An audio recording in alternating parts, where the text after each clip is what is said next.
भारत में विद्यमान रूस के सुखोई विमानों की खरीद के लगभग 23 वर्ष बाद 30 जुलाई 2020 को 5 सुपरसोनिक राफेल लड़ाकू विमान भी भारतीय सेना में शामिल हो गए हैं। इसके आने से फ्रांस निर्मित लड़ाकू विमानों की कुल संख्या 6 हो गई है, क्योंकि पहला विमान RB001 अक्टूबर 2019 में आया था।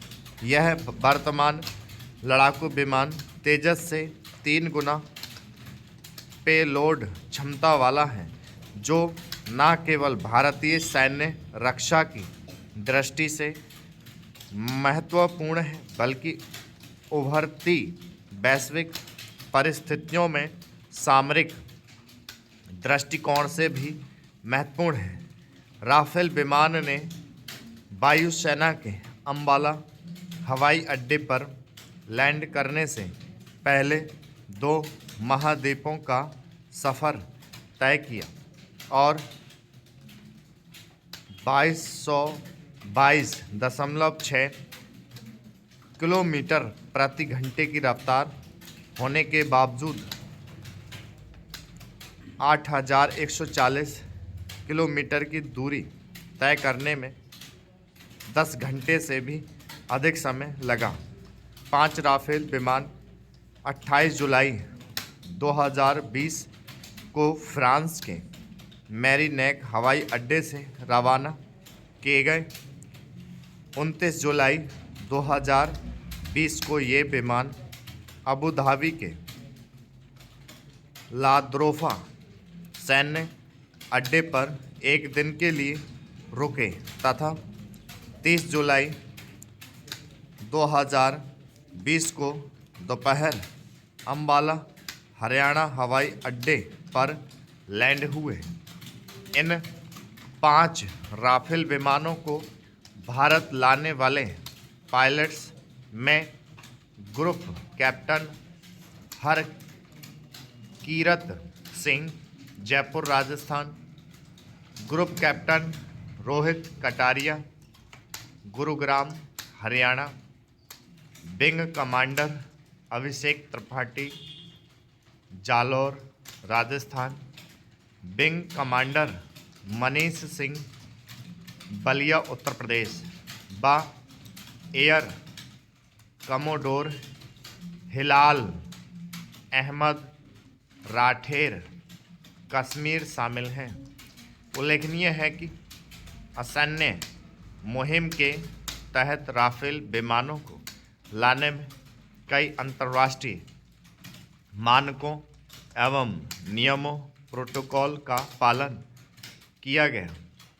इसके तहत अधिकतर रफ्तार 840 किलोमीटर घंटा रखी गई। साथ ही यह भी ध्यान रखा गया कि पाकिस्तान की वायु सीमा का प्रयोग न करना पड़े। ऐसे में राफेल विमानों को गुजरात के जामनगर की ओर से भारतीय वायु सीमा में प्रवेश कराया गया। वहां तैनात नौसेना के युद्धपोत INS कोलकाता ने स्वागत का संदेश भेजा। Happy landing, happy hunting. Rafale विमान को अंबाला एयरफोर्स स्टेशन में रखा गया है।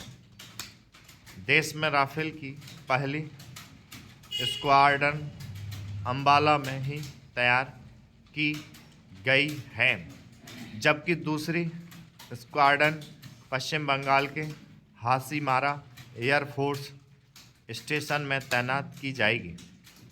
भारतीय वायु सेना द्वारा वर्ष 2007 में medium multi role combat aircraft MMRCA खरीदने के संबंध में तत्कालीन कांग्रेस के नेतृत्व UPA संयुक्त प्रगतिशील गठबंधन वाली सरकार को एक प्रस्ताव भेजा गया, जिसके पश्चात भारत सरकार द्वारा 126 लड़ाकू विमानों को खरीदने हेतु टेंडर जारी किया गया। मई 2011 में भारतीय वायुसेना ने राफेल और यूरो फाइटर्स जेट्स को शार्ट लिस्टेड किया। इसके पश्चात जनवरी 2012 में राफेल को खरीदने के लिए टेंडर को सार्वजनिक कर दिया गया, जिस पर फ्रांस की राफेल विमान निर्माता कंपनी दासॉल्ट एविएशन ने सबसे कम कीमत पर उपलब्ध कराने की बोली लगाई।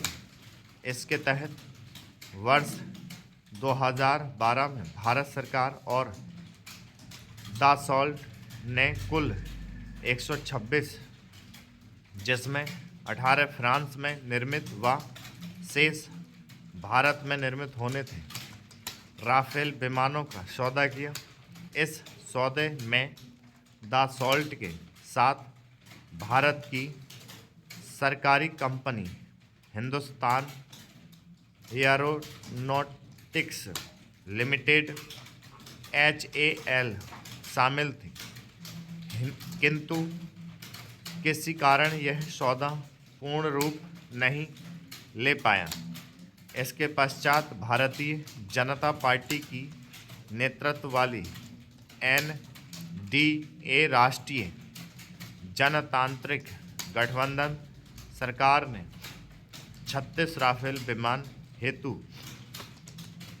दासॉल्ट के 23 सितंबर 2016 को aircraft package supply protocol weapons package supply protocol के साथ कॉन्ट्रैक्ट टेक्निकल एग्रीमेंट्स और ऑफसेट कॉन्ट्रैक्ट्स पर हस्ताक्षर किए। इन 36 विमानों की कुल लागत 7.8 करोड़ यूरो लगभग 59 करोड़ है। इस नए समझौते में दासॉल्ट कंपनी ने HAL के स्थान पर एक निजी company Reliance defence limited RDL को ऑफसेट पार्टनर के रूप में रखा। कांग्रेस सहित अन्य विपक्षी दलों ने विमानों की संख्या और कीमत को लेकर काफ़ी विरोध किया और मामले को सुप्रीम कोर्ट में दर्ज कराया। सर्वोच्च न्यायालय ने दोनों पक्षों की दलील को सुनकर NDA सरकार के पक्ष में निर्णय देकर राफेल सौदे की प्रक्रिया को सही ठहराया।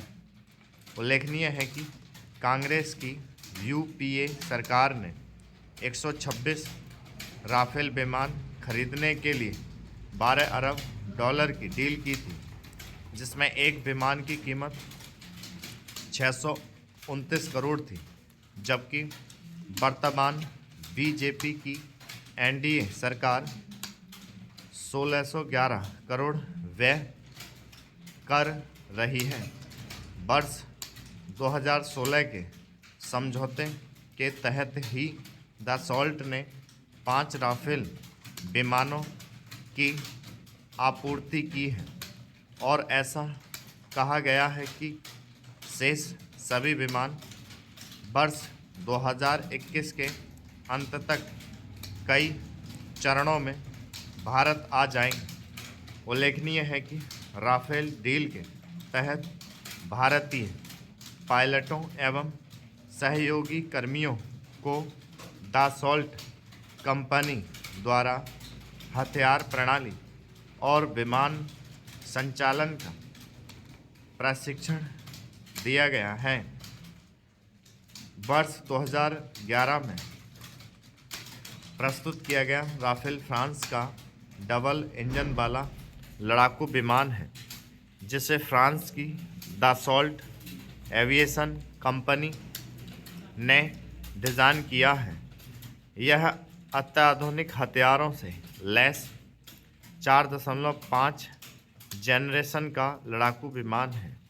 यह एक सुपरसोनिक लड़ाकू विमान है जो स्थल से आकाश में अथवा आकाश से आकाश में अपने लक्ष्य को स्टॉप